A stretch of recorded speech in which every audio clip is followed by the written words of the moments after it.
This video is to help explain the Meselson-Stahl replication experiment. After the double helix structure of DNA was discovered, Meselson and Stahl wanted to know how DNA replicated. They came up with three different possibilities. They came up with conservative, semi-conservative, and dispersive.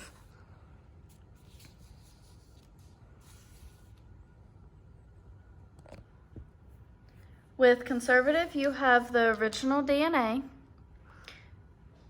in blue, and when it replicates, it keeps its strands and makes a new copy with new material in green. The semi-conservative would cause the two strands to break apart, adding a new strand to each original strand. Dispersive is a mosaic and uses new and old material to form the two strands.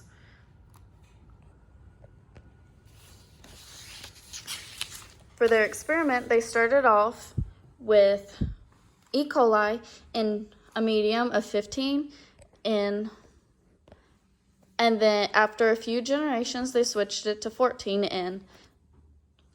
These represent the generations at the top, and then since 15 N is heavier than 14 N, it would sink, while the 14 N would be higher up in the test tube.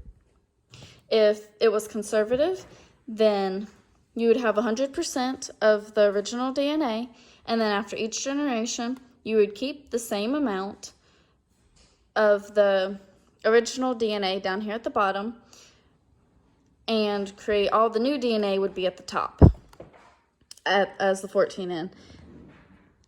And then if it was semi-conservative, you would have all of the DNA down here at the bottom at the 15N.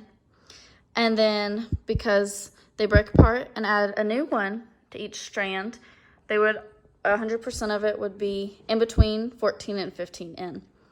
And then after that, after each generation, it would become less and less in the middle and more 14N, but you never completely get rid of the 15N DNA.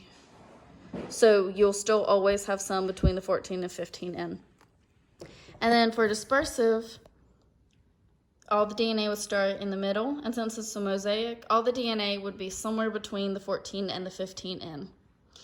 By the end of their experiment, they realized that the semi-conservative form of DNA was the way that DNA replicated.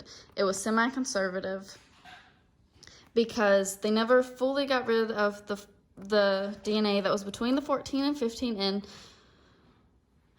but you definitely had an increase in the pure 14N.